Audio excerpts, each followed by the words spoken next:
Snow is at risk.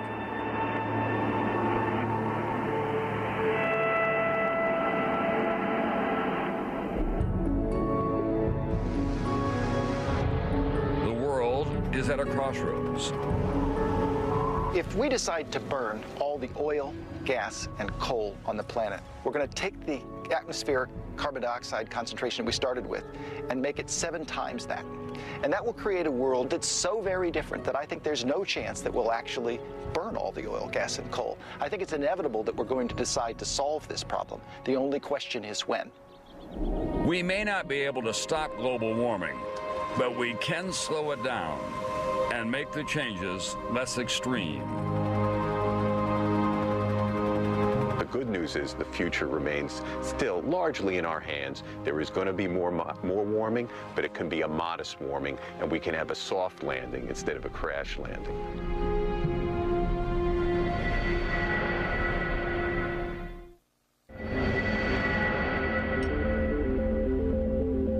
The 6.5 billion people on our planet have collectively become a force of nature on a collision course with our climate. The question now is, what can be done to correct our course? More than 1 billion people live in China alone. While the CO2 emissions of the average Chinese person are still well below the global average, the country is in the midst of an unprecedented industrial revolution. The Chinese plan to add 1 coal-fired power plant every single week for the next 7 years. One of the biggest investments in infrastructure in the history of the human race.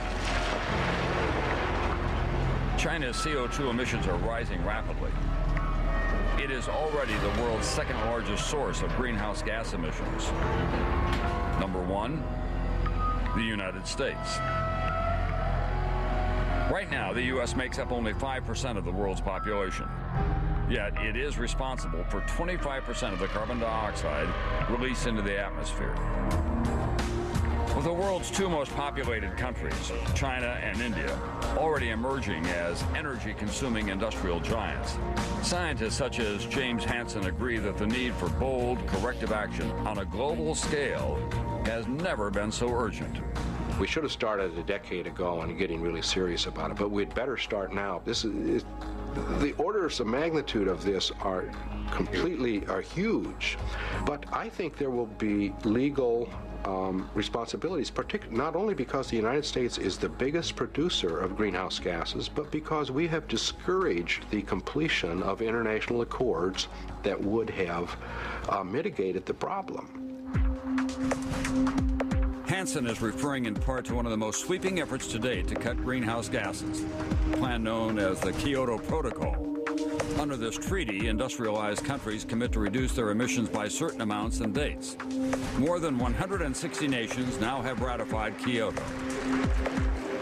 Despite the U.S. role in drafting the 1997 treaty, Congress has rejected Kyoto for the last decade because developing nations are excluded from the agreement. In 2001, the current administration withdrew the U.S. from Kyoto completely, saying that the targets aren't practical, they will hurt the economy, and that much more research is needed to establish a direct link between human activity and greenhouse gases. That decision has been widely criticized by the international community. Some people say that we should learn everything about the way the climate works before we act to solve global warming. But that's in a way like sitting in the control room of a nuclear reactor and pushing the buttons and hoping that nothing dangerous happens. Since the Kyoto Protocol was introduced, emissions from the United States have increased more than 6%. Why do you think there's such a persistent minority of people who just refuse to believe that global warming is a fact? This is a very big deal. And to some people, I think the very notion that human beings have the capacity to completely change the world is frightening, number 1. In addition, there are some people who have a financial interest in not believing.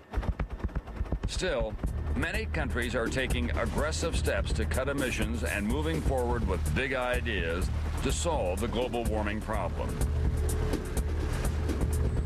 perhaps one of the most intriguing solutions lies deep beneath the Norwegian Sea. This is the Sleipner natural gas rig. Dr. Bacala believes the wave of the future is here, 100 miles off the coast of Norway. This is spectacular. I've wanted to come here for a long time now. Dr. Bacala is here to see a promising technology called carbon sequestering. The idea is to capture all the carbon dioxide this gas rig would normally emit before it is released into the atmosphere, converted into a liquid form, then injected into a huge underground reservoir more than 3,000 feet beneath the seabed. This is one of the largest objects ever lifted by people, and it's sitting here on the sea floor for the sole purpose of keeping harm out of the atmosphere. Sleipner is the only place in the world where so much carbon dioxide, almost 3,000 tons a day, is pumped into what amounts to a natural underground storage container. The project is funded by European government and industry. Scientists aren't sure yet if the carbon dioxide will eventually leak from the ground, but if that can be prevented, Bacala believes the Sleipner model could be mass-produced and CO2 levels drastically reduced. It's going to give us an additional bridge to the future so that we can get to a different sort of an energy system sometime at the end of the century. Whether it is carbon sequestering in Norway, solar power in the U.S., or wind farms in Great Britain, technology is one solution. Making better use of natural resources is another. Halfway across the world, in South America, Brazil is using its most abundant crop, sugarcane, to produce ethanol. Ethanol, most commonly used as a gasoline additive, reduces the amount of CO2 cars release into the atmosphere.